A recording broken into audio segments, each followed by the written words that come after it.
Bismillahirrahmanirrahim, alhamdulillahi rabbil alamin, wassalatu wassalamu ala nabiyyina Muhammad wa ala alihi wa ashabihi wa sallam. Në dersën e fundit folëm për disa prej rregullave që kanë të bëjnë me vizitën e të smurit.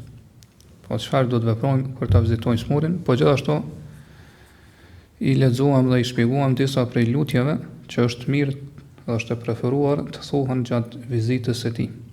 Kurse sot inshallah do të flasim se çfarë do të themi dhe të veprojmë kur ta vizitojmë njeriu i cili është duke dhënë shpirt, ose kur të prezantojmë te dikush i cili është duke dhënë shpirt, pra momentet e fundit të jetës tij.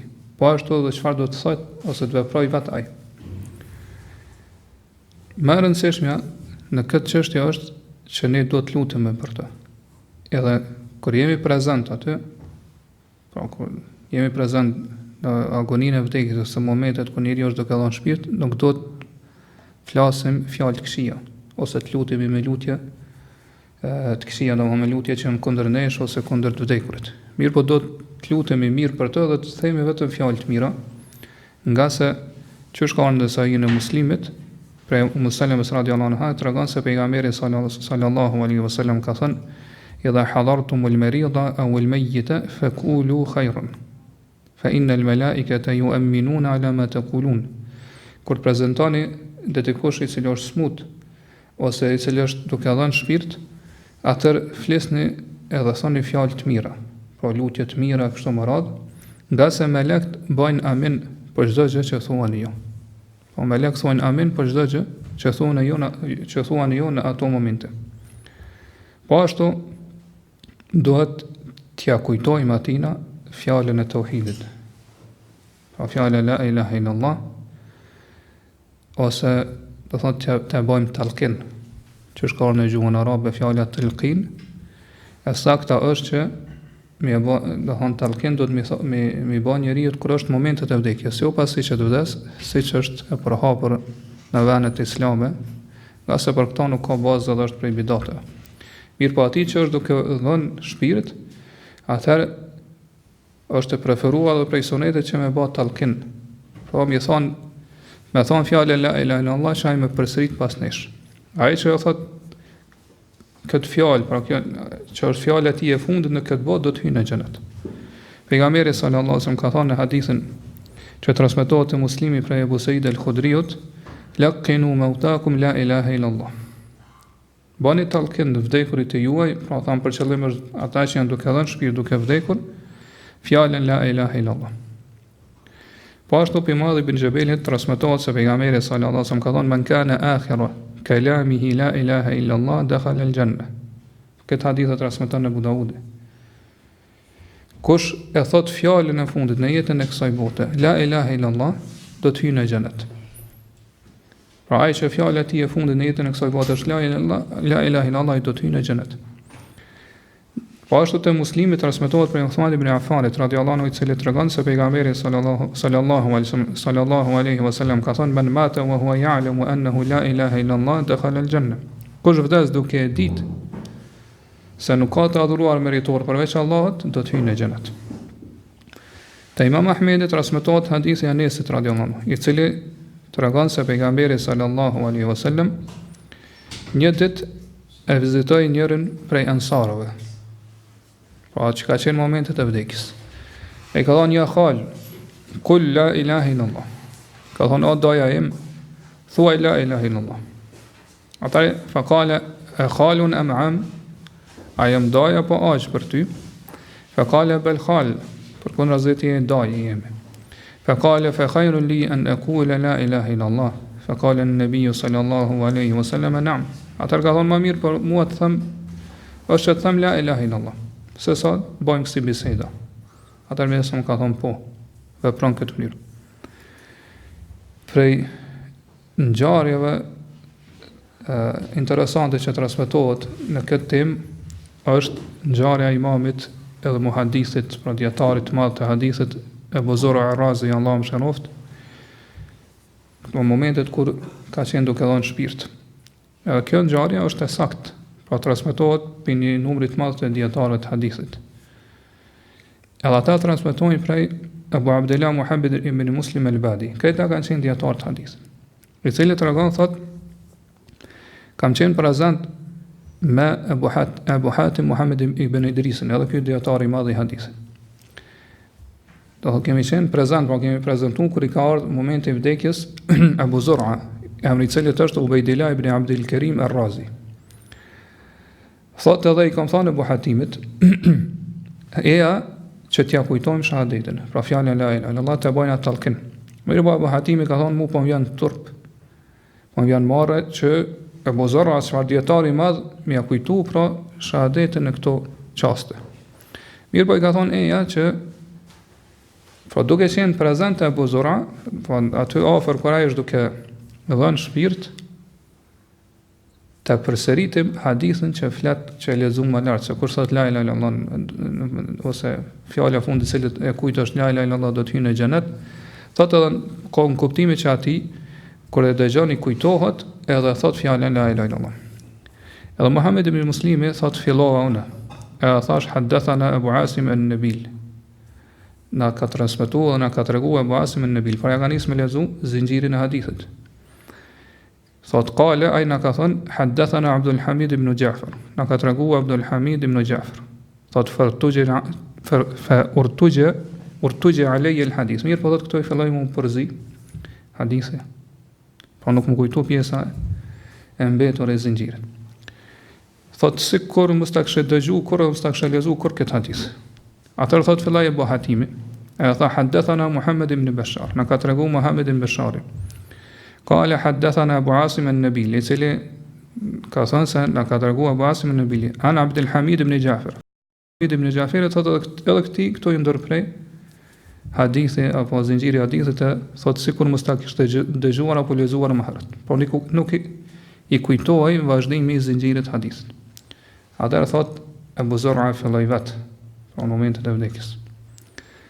Edhe ka thonë hadathana Muhammad ibn Bashar, ka treguar Muhammad ibn Bashar, qala hadathana Abu Asim an-Nabil, i cili ka thonë se na ka treguar Abu Asim an-Nabil, qala hadathana Abdul Hamid ibn Ja'far, i cili ka thonë se na ka treguar Abdul Hamid ibn Ja'far, an Salih ibn Abi Arib, prej Salih ibn Abi Aribit, an Kathir ibn Murra, prej Kathir ibn Murra, an Muadh ibn Jabal, prej Muadh ibn Jabalit radiyallahu anhu. Qala Rasulullah sallallahu alaihi wasallam, i cili tregon se pejgamberi sallallahu alaihi wasallam ka thonë man kana akhira kalamihi min ad-dunya la ilaha illa Allah wa kharajat ruhuhu ma'alha. Fjala fundit e kujt është la ilaha illa Allah në këtë botë, pra fjala e fundit e kujt është la ilaha në këtë botë la ilaha illa Allah, thotë këto i ka dalë shpirti. Pra kur ka shqiptu thotë han la ilaha illa Allah, këtë han e fundit ka dhënë shpirt min qabli an yakula dakhala al-janna. Para se që të vazhdoj hadithën e thotë do të hyjë në xhenet. Po ashtu prej lutjeve madhështore që do të thotë vet ai i cili është duke dhënë shpirt, është që me lutë Allahun subhanahu wa taala që më falë dhe më mëshiron. Në dy sahih transmetohet prej Aishës radhiyallahu anha, e cila thotë tregon se ka dëgjuar pejgamberin sallallahu alaihi wasallam thotë azghat ilayhi qabla an yamut wa huwa musnidun ilayya dhahrahu. Thotë kam dëgjuar me vëmendje pejgamberin sallallahu alaihi wasallam se çfarë po thotë për momentet e vdekjes. Thotë ai ka pas të mbështetur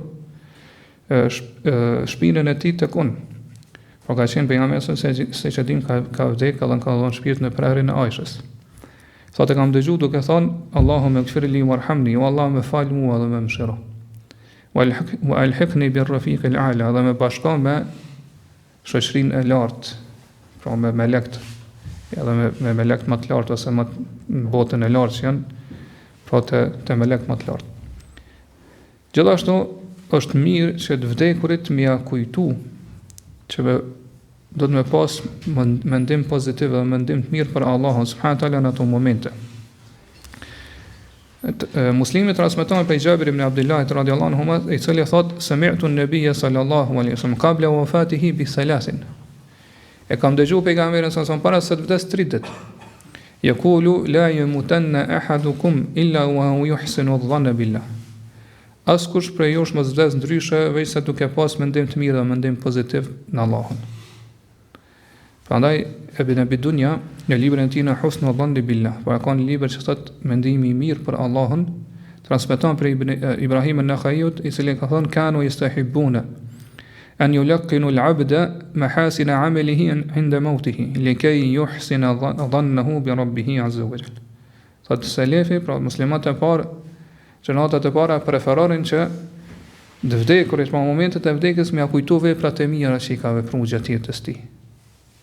Por nëse ka qenë dietar i cili ka mësuar njerëzve dijen e fesë, më kujtu këto, nëse ka qenë adhurues i madh, më kujtu adhurimet e kështu me radhë, në mënyrë thotë që ai në ato momente me rrit shpresën për me në Allahun subhanahu wa taala dhe me përmirësu mendimin e tij për Zotin e tij. Po pas mendim të mirë pozitiv për Allahun subhanahu wa taala. Gjithashtu këto është mirë me tërheq vërejtën se nuk është saktësuar për pejgamberin sallallahu alaihi wasallam ndonjë hadith që tregon se është e ligjësuar me lezu ndonjë gjë prej Kuranit, po me lezu prezencën e atij që është duke dhënë shpirt. Kurse hadithi që thot iqra'u yasin ala mautakum, lezoja Yasinin të vdekurve tuaj, pra atyre që janë duke dhënë shpirt, është hadith i dobët. Po nuk saksohet prej pejgamberit sallallahu alaihi wasallam, siç e kanë shpjeguar këto një pjesë e madhe e dietarëve të hadithit. Një çështje tjetër që kështu më rëndësi është se pra është më rëndësi me ditë, edhe që është e përhapur në botën islame, se ai që është duke dhënë shpirt për momentet e vdekjes, a duhet ta kthejmë ka kibla apo jo. Për këtë çështje ka mos pajtime mes dietarëve. Pra transmetohet prej Said ibn Musayyibit, Allahu mëshiroft, i cili kur ka qenë në moment po në smundjen e prej cilës ka vdek, thot afër tij ka qenë Salaba ibn Abdurrahman. Edhe Said ibn Musayyibit i ka rrot fikt.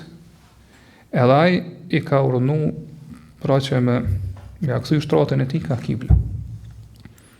E disa dietarë thonë nëse ka mundësi, por këta që e kanë këtë mendim, po ai që është momentet e vdekjes sket ka kibla duke u vendosur në krahun e djathtë edhe me fytyrë ka kibla. Pra që me dhanë shpirt duke qenë i kthyer ka kibla. E nëse nuk ka mundësi, atëherë thotë kthehet me këmbë ka kibla, pra që fytyra e tij me qenë përballë kiblës. Edhe kështu ka vepruar me Said ibn Musayyib. Mirë po kur i ka i ka kalut kjo gjendje, po që i ka humbur ndjenjat, pastaj prapë përzgju. A i ka pyet pse e kthyet shtratin tim. Edhe thotë ka shikuar këto Abu Salama, thotë për shkak që ti ke urdhëruar se ti ke këshilluar dhe porosit me vepru kështu. Atëherë Said ibn Musayyib ka urdhëruar që prapë të kthehet shtrati si ka qenë. Edhe ka thonë lejse el-maytu imran musliman, nuk është i vdekur, do thonë një prej muslimanëve. Po nuk ka nevojë, pasaj që është duke dhënë shpirt, është një prej muslimanëve, po nuk ka nevojë të kthehet fytyra e tij ka kibla. Mirë po, Imam Nawawi, Allahu mëshiroft, edhe disa dietarë thonë se ka ijma, konsensus mes dietarëve që preferohet edhe është sunet që ai që është duke dhënë shpirt të kthehet pra me fytyrë ka kibla. Përveç sot kjo që transmetohet me Said ibn Musayyib. Pikën dietarë të tjerë transmetohet se kjo gjë është e preferuar. Edhe transmetohet do thotë edhe për disa tabiinëve që kanë vepruar këtë mënyrë. Mirë po, çush apo pra hadith me pejgamberin sa nuk ka argument për këtë. As si vepër e sahabeve. Pra transmetohet për tabiinëve, edhe dietarët e mëdhenj pra kanë një lloj njerëzshmërie që kjo është e preferuar përveç Said ibn Musayyib. Edhe po më që edhe pejgamberi sa kur Aisha tregoi se si ka vdek, pra nuk e potencon atë që ka vdek duke qenë i kthyer ka kibla. Mirë po pra ka vdek në prerjen e Aishës, Allah subhanahu wa taala din më mirë. Pra nëse kthehet ka kibla, inshallah nuk ka të keqe. Mirë po edhe nëse lihet pa kthy ka kibla, prap nuk është diçka e keqe, nuk veprohet keq. Këto janë disa çështje që do t'i kushtojmë rëndësi, ose vërtet këtyre çështjeve do t'i kushtojë rëndësi edhe kujdes ai i cili është duke dhënë shpirt. Pra ai i cili është smut, edhe smundja e tij, pra friksohet që pra asaj smundje do të jep shpirt, por smundja e rënë. Edhe është momentet e fundit të vdekjes. E para është që do të jetë i kënaqur me caktimin e Allahut subhanahu wa taala, edhe bëj durim në këtë kader dhe caktim të Allahut subhanahu wa taala që ka caktuar. Nga se këtë mënyrë ai arrin shpërblimin e durimtarëve Pra arrin sevapin e atyre që shpresojnë në shpërblimin e Allahut subhanahu wa taala duke u treguar të durueshëm. Në Sahihin e Muslimit transmetohet për pejgamberin sallallahu alaihi wasallam ka thënë: "Ajaban li amri al-mu'min", është e çuditshme çështja e besimtarit. "Inna amrahu kulluhu khair". Gjitha çështjet e besimtarit janë khair, do thonë mirësi për të. "Wa laysa dhalika li ahadin illa lil-mu'min". Edhe kjo çështje ose kjo mirësi nuk i takon askujt tjetër përveç besimtarit. "Inna sabathu sarra shakara fa kana khayran lah". Nëse i vjen një e mirë prej Allahut subhanahu një gjë që e gëzon, ai falënderon, është mirënjohës dhe kjo është e mirë për to. Po do të shpërblehet për këtë falëndrim. "Wa in sabathu darra sabara fa kana khayran lah". Dhe nëse godet në diçka e keqe, pra në fatkeqësi, sprov, smundje kështu më radhë, dhe tregot i durueshëm, kjo është më e mirë për to. Po do të kesh problem te Allahu subhanahu. Po ashtu njeriu, po besimtarit nuk i lejohet, po do të tregohet i kujdesshëm dhe nuk i lejohet që ta shpresoj vdekjen. Po ta dëshiroj vdekjen, apo që ta dëshiroj që të vdes sa më shpejt. Edhe sado që e rran edhe e vështirë qoftë smundja. Po do të tregohet i durueshëm, edhe nuk dohet që ta shpresoj edhe ta dëshiroj vdekjen. Sado që të mëdha dhimbjet e asoj smundje kështu më radh. Argument për këtë është hadithi që transmetohet te dy sahihut prej Enesit radhiyallahu anhu, i cili tregon se pejgamberi sallallahu alaihi wasallam ka thënë: la yatamanna ahadukum al-maut lidurri nasabahu. Askush prej jush mos ta dëshiroj vdekjen për shkak një dëmi, fatkeqësie, smundje e kështu me radhë që e ka godit.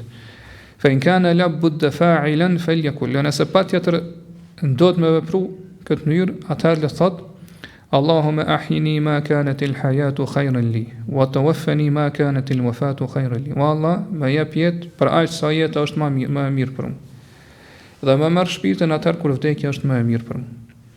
Po jo me lut Allahun që ose me dëshiru me vdek, mirë po me lut Allahun subhanahu taala, me këtë lutje nëse do thot smundja dhe dhimbjet e saj do thot të arrin kulmin edhe janë të padurueshme. Në Musnedin Imam Ahmedit transmetohet prej Ummul Fadlit radhiyallahu anha, e cila tregon thot: "Ana Rasulullah sallallahu alaihi wasallam dakhala alehim". Një ditë pejgamberi sallallahu alaihi wasallam hyri tek ne. Wa Abbasun ammu Rasulillah sallallahu alaihi wasallam yashtaki. Edhe Abbas, agja i pejgamberit sallallahu alaihi wasallam, thot vuante për një smundje. Fatamanna Abbasun al-maut. Thot edhe Abbasi e dëshiroi vdekjen. Po smundja e vështirë e rëndë, edhe ka dëshiruar me vdekje. Faqala Rasulullah sallallahu alaihi wasallam, atëri dërguar i Allahut sallallahu alaihi wasallam i thati: "Ya ammi, la tatamanna al-maut". O ajaim, mos e dëshiro vdekjen.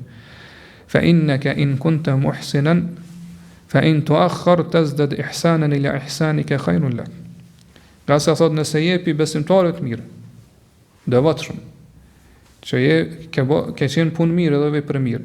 Thot nëse të shtyhet vdekja, atëherë të shton mirësinë ose veprat e mira i shton më shumë se sa ato që i ke pasë, kjo është më e mirë për ty. Po i shton veprat e mira dhe kjo është më e mirë për ty. Wa in kunta musian fa in tuakhkhara tasta'tim min isa'atika khairun lak.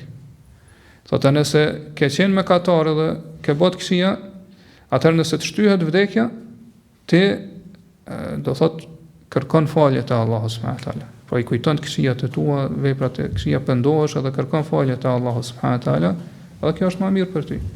Fala tatamanna al-maut, prandaj mos kursese, mos e kërko vdekjen, mos e dëshiro vdekjen. Po ashtu ai që është duke dhënë shpirt do në ato momente të mundohet që të bashkojë mes shpresës edhe frikës. Po me shpesu mëshirën e Allahut subhanahu taala, që Allah do ta mëshirojë dhe ta falë, mirë po njëkohësisht edhe të friksohet prej pasojave të mëkateve që i ka bërë gjatë jetës tij. Është një hadith që transmetohet te Tirmidhiu ibn Majah pe Enesit radhiyallahu anhu, i cili tregon thot an an-nabiy sallallahu alaihi wasallam dakhala ala shabin wa huwa bil maut. Pejgamberi sallallahu alaihi wasallam hyri pra vizitoi një djalosh i cili kishte qenë duke dhënë shpirt. Fa qala kayfa tajiduk. Atëra pyeti si e ke gjendjen.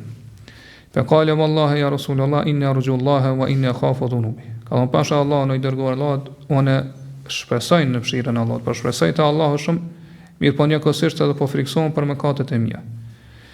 فقال رسول الله صلى الله عليه وسلم لا يجتمعان في قلب عبد في مثل هذا الموت إلا أعطاه الله ما يرجو وأمنه مما يخاف. Atëherë i dërguari Allah sallallahu alaihi wasallam ka thonë, kushdo që është në këtë gjendje, sikurse ky i ri, edhe që i bën bashkë këto dy gjëra në zemrën e tij, pra shpresa dhe frika, Allah subhanahu wa taala do t'ia jap atë që shpreson, po mëshirën e tij dhe faljen e tij, edhe do të asiguroj për asaj që i friksohet, pra pi pasojave të mëkateve të tij. Po ashtu preferohet për personin i cili është duke dhënë shpirt që me shkru wasijetin, me shkru testamentin. Sidomos nëse ai ka borxhe ose ka, do thot, njerëz kanë hak ndaj tij, kanë drejta ndaj tij. Atëherë do të mundohet që nëse ka mundësi që këto drejtat ja u kthej atyne që ju takojnë. A nëse nuk ka mundësi ja u kthy, pra është gjendja pra s'ka mbetur edhe shumë kohë, pa friksohet që nuk mundet me ja kthy para se do thot me dhënë shpirt, atëherë do të më shkruaj wasiat. Edhe wasijeti, pra porosia apo testamenti është obligim, pra për atë i cili ka hak drejta ndaj tjerëve, apo nëse tjerët kanë hak ndaj tij, kanë drejta ndaj tij, kanë borxhe kështu më radh. Do të më shkruaj. Në mënyrë që këto drejta dhe këto haqe të mos humbin. Në dy sahija transmetohet prej pejgamberit sallallahu alaihi wasallam se ka thonë ma haqqu mri'in muslimin yabitu laylatayn wa lahu shay'un yuridu an yusiya fihi illa wasiyatuhu maktubatun 'inda ra'sihi. Thotë është detyrë dhe obligim për muslimanin, i cili ka një gjë për cilën dëshiron me lënë amanet, pa me lënë wasijet, atëherë thotë nuk i lejohet që të kalojnë as 2 ditë veç se duhet ta ketë të shkruar këtë testament edhe amanet ose wasijet në te koka e tij. Po duhet të ketë shkruar letër dhe ta vendosë te koka e tij. Ndërsa nëse njeriu pra dëshiron që një pjesë të pasurisë tij na me lën pra testament që ajo të shpenzohet në çështje po të bamirësisë ndaj njerëzve e kështu me radhë, pra me qëllim që mi arë shpërblime dhe pas vdekjes tij, atëherë kjo është një gjë e preferuar. Edhe këtë gjë ka leju feja Allahu subhanahu wa taala, pra siç do të shohim prej haditheve, që do të lexojmë poshtë, nëse pra lejohet me lënë testament në tretën e pasurisë për këto çështje. Mirë, po te çështja e testamentit ose wasijeti duhet mi pas parasysh disa gjëra. Pra që sa më lart është obligim me lënë wasijet për ata të afërm tina, cilët nuk trashëgojnë prej tij. Allah subhanahu wa taala thot kutiba alaykum idha hadara ahadakum al-maut in taraka khayran al-wasiyya. Është bërë detyrë, obligim për juve kur t'ju vije vdekja, për dikon për juve kur t'ju vije vdekja edhe ka pasuri që me shkru, pra me lënë testamentin lil walidaini për prindërit wal aqrabin për të afërmit bil ma'ruf. Aq sa do thotë është e njohur në fenë islame me lënë testament. Pastaj thotë për çështjeve tjera është që çështa më lart lejohet pra në kësaj raste me lënë testament me një tretën e pasurisë, nuk lejohet me lënë testament më shumë. Pra pi pasurisë tina që i lejohet me lënë testament që të shpenzohet edhe të harxhohet pra në çështjet e hajrit edhe bamirësisë, i lejohet do thot vetëm një tretën e pasurisë, jo më shumë. Madje thonë është e preferuar që me lën pak më pak se sa një treta e pasurisë. Nga se kështu ka ardhur në hadithin e Sa'd ibn Muqasit që transmetohet në dy sahihat, i cili tregon thot kuntu ma rasulillahi sallallahu alaihi wasallam fi hajjatil wada. Kam bë hax me pejgamberin sallallahu alaihi wasallam në haxhin lamtomirs. Fa maradtu maradan ashfaitu minhu ala al-maut. Ata më ka godit një smundje që gati sa nuk kam tek prej saj. Fa'adani Rasulullahi sallallahu alaihi wasallam fa qulta ya Rasulullahi inna li malan kathiran wa laysa yarithuni illa ibnatun li. Afa awsi bi thuluthi mali. Atë ka pyet pejgamberi sa kur ka shkuar me vizitu pra në këtë smundje ka thonë i dërguar Allahu un kam shumë pasuri. Edhe mua nuk më trashëgon veç se një vajzë, pra s'kam tjerë trashëgimtar. A më lejohet që me lënë testament pra wasijet 2/3 e pasurisë? Ka lala. Ja son ka thonë jo. Qala qultu bi shatri mali, qala la. Atëherë ka thonë gjysmë e pasurisë, pra sa më ka prap jo.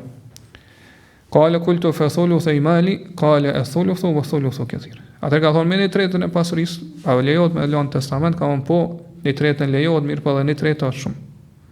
Pastaj ka porosit për janë, ka thonë Saadin ka thonë milion të pasarës të tu, të rashikimtarët të tu, të pasur, po që nuk kanë nevoj për tjertë, thotë është më mirë se sa milion ata të varfër edhe që kërkojnë për njerëzve, lypin njerëzve duke e shtri dorën. Bile thotë këtu në hadis për janë edhe ka shtri dorën, po duke ja demonstruar tina. Pastaj thotë çdo pasuri që shpenzon për hir të Allahut subhanahu wa taala, do të shpërblehesh për ta. Edhe do thotë ajo ka fshat, cilën e vendos në gojën e gruas tënde. Po për çdo gjë, për pasurisë tënde, për çdo pjesë pasurisë tënde që shpenzon për hir të Allahut, edhe për to do shpërblehesh te Allahu subhanahu wa taala. Prandaj e treta është e lejuar po të lejet testament pas vdekjes, po për pasurisë mirë po, më e mira është që të paksohet pak, që ka thonë Abdullah ibn Abbas radhiyallahu anhu, ka thonë wadatu anna an-nasa ghaddu min ath-thuluthi ila ar-rubu' fi al-wasiyyati li anna an-nabiy sallallahu alaihi wasallam qala ath-thuluthu kathir. Thotë e preferoj që njerëz ta paksojnë, pra kur lajnë testament për pasurinë e tyre, pa pasi që të vdesin, ta mangsojnë këtë 1/3 ta kalojnë te 1/4 pasurisë. Nga sa thotë kështu, pejgamberi sa ka thonë që 1/3 është shumë. Kjo është më e preferuar, edhe pse edhe 1/3 lejohet. Pastaj kur të lën këtë testament ose këtë vasiat, do të më marrë si dëshmitar dy burra të drejtë musliman. E nëse nuk i gjen dy burra drejt musliman, atëherë lejohet më marrë 2 prej jo muslimanëve, mirë po do të më kërku, do thotë me dëshmu edhe me vërtetu atë vasiat, pra me shkruar kështu me radhë, ndërsa dyshon që ata do thotë nuk e përcjellën ose nuk e transmetojnë siç duhet pra vasijetin e tij. Pra nëse dyshon që ata mashtrojnë edhe trajtojnë pas vdekjes tina. Edhe për këto kemi ajetin që ka në surën Maide, që flet për këtë çështje. Dërsa sa i përket testamentit, kjo një gjë më rëndësishme që shumë ndoshta njerëzve nuk e dinë, për prindërit edhe për të afërmit që trashëgojnë prej tij. Pra do pasuria ose mënyra se si ndohet pasuria mes trashëgimtarëve është e caktuar për Allahu subhanahu wa taala. Po secili e ka hisën e vet, hakun që i takon pi trashëgimisë ose pi pasurisë të atij që ka vdekur. Kështu që ata të cilët trashëgojnë për vdekurit nuk lejohet, do thonë që për një pjesë tyre me lënë testament diçka pi pasurisë. Nga se pejgamberi sallallahu alaihi wasallam ajo që u përmend më lart, thonë ajete, kjo është azgjësu ose është fuqizu me këto ajete të mirasit, pa ajete të cilat flasin për ndarjen e trashëgimisë. Secili ka do më thonë hakun edhe drejtën sa i takon. Madje edhe vetë pejgamberi sallallahu alaihi wasallam e ka sqaruar këto në mënyrën më të plotë në haxhin lamtomirs, kur e ka mojt hyrben, ka thonë inna Allaha qad a'ta kulli dhi haqqin haqqahu. Allah subhanahu wa taala secilit që i takon një drejt, ja ka caktuar ato, ja ka dhënë drejt. Fala wasiyata li warith. Prandaj trashëgimtari nuk ka hisën testament. Pa testamenti lehet për ata që janë jashtë trashëgimtarëve, jashtë atyre që trashëgojnë pi pasurisë së vdekurit, që është tham 1/3 ose më pak. Po ashtu është e ndaluar që njeriu pra të rregohet i pa drejt edhe ta dëmtoj tjetrin gjatë këtij testamenti. Për shembull, me lënë testament që disa prej pasardhësve tina ose trashëgimtarëve të tij, do thotë mi privu, po në testamentin ose vasijetin kur e shkruan, mi privu prej hakut edhe drejtës tyre që e kanë në trashëgimin, do thonë në pasurinë e tina. Ose disa mi preferu më shumë se si disa tjerë. Allah subhanahu wa taala për këto në ajete që kanë ardhur surën Nisa, që flasin për trashëgimin, në fund thot min ba'di wasiyatin yusa biha aw dayn ghayra mudar. Do thot pasi që të lënë testament edhe të shlyhet borxhi pi pasurisë tina, thot nuk do të dëmtohen tjerët, por kur në testamentin që e lën ai, nuk lejohet me dëmtu tjetrin. Wasiyatan min Allah, thotë kjo është porosi prej Allahut, wallahu alimun halim, Allah është i gjithdijshëm dhe i butë. Po ashtu e dim pejgamberi sa ka thënë la darara wala dirar. Nuk, pra kjo hadith, edhe pse ka komentime dhe interpretime ndryshme, qëllimi është që nuk i lejohet muslimanit me dëmtu tjetrin qëllimisht. Nuk i lejohet muslimanin që me dëmtu vllain e tij musliman qëllimisht. Edhe kjo testamenti ose vasijeti i cili është i ktill pra i pa drejt nuk pranohet. Për sheria etikisht ai refuzohet edhe është i papranueshëm, është vasijet pa testament i kot, i pavlefshëm. Nuk është valid, nga se pejgamberi sa ka thonë men ahdatha fi amrina hadha ma laysa minhu fa huwa rad. Kush shpik në fen ton diçka që nuk është prej saj refuzohet. Prandaj kjo është një gjë që nuk ka të bëjë me fen e pejgamberit sa, pra me fen islam me selam ka pejgamberi sa, prandaj refuzohet. Kur njeriu i bën padrejsi tjetrit në vasijetin ose në testamentin e tij. Po ashtu lejohet pra kur të shkruan njeriu besimtari pra vasijetin e testamentin që në fillim të këtij testamenti mi këshillu dhe mi porosit pra familjarët e tij, ata fëmijët e tij që me pas frikë Allahut subhanahu wa taala. Edhe që mi përmbajt urdhave të Allahut subhanahu wa taala dhe mu kap pas sunetit të pejgamberit sallallahu alaihi wasallam. Po ashtu do t'ja tërheq vërejtën dhe t'i paralajmëroj prej bidateve edhe përgjithësive në fenë Allahut subhanahu wa taala. Said ibn Mansuri në sunenin e tij transmeton prej Anas ibn Malikut radhiyallahu anhu, i cili thotë kanu yaktubuna fi suduri wasayahum. Pra shokët e pejgamberit sallallahu alaihi wasallam, pra Anasi po tregon, thotë ata në fillim të porosive të testamentit, në fillim e shkruanin Bismillahirrahmanirrahim. Pra fillonin me bismillah. Hadha ma awsa bihi fulan ibn fulan. Kjo është testamenti ose vasijeti i filan birit filanit. Awsa annahu yashhadu an la ilaha illa Allah wahdahu la sharika lah wa anna Muhammadan abduhu wa rasuluhu. Sot ai spari pra në këtë testament dëshmon se nuk ka të adhuruar meritor përveç Allahut dhe ai është pra i vetmi edhe që nuk ka shok, nuk ka ortak. Dhe Muhamedi sallallahu alaihi wasallam pra dëshmon që Muhamedi sallallahu alaihi wasallam është rabi dhe dërguari i tij. Wa anna sa'ata atiyatun la rayba fiha. Edhe kiameti do të vijë gjithsesi pa kurfar dyshimi. Wa anna Allaha yab'athu man fil qubur, Allah patjetër do të ringjall ata që janë varre. Wa awsa man taraka min ahli an yattaqullaha wa yuslihu dhata bainihim. Sot ata të cilët kanë do të jenë pasardhës të tij, pra që do të besin pas vdekjes tij, për ta afërmit të tij, për familjes tij e kështu me radhë i porositi që me pas frikë Allahut subhanahu wa taala. Edhe që të përmisojnë raportet mes tyre. Pajtohen mes tyre, të përmisojnë raportet mes tyre. Wa yu'tiu Allaha wa rasulahu in kanu mu'minin. Edhe nëse janë besimtarë, atëherë le të mbiden Allahut dhe të dërguarit e tij. Wa usahum bima awsa bihi Ibrahimu benihi wa Yaqub. Sa gjithashtu i porosis ata me atë që i ka porosit Ibrahimi alayhis salam dhe Jakubi pasardhës të tij. Po që është ajetin surën Bakara, ajetin ishte në 32 që tregon Allahu për këtë, thotë që Jakubi pra ju ka thonë pasardhësve të tij, edhe Ibrahimi alayhis salam, ja baniya inna Allaha astafa lakum ad-din fala tamutunna illa wa antum muslimun. O bitë mi, Allahu e ka zgjedhur për ju këtë fe, pra fenë islame. Prandaj mos vdesni ndryshe veç se duke qenë musliman. Gjithashtu pe çështja më rëndësi që do t'i shkruaj o besimtarin në testamentin e tij, në vasijetin e tij, është që i porosit ata pro familjarët e tij që më ia përgatit gjenazën edhe me varros sipas sunetit.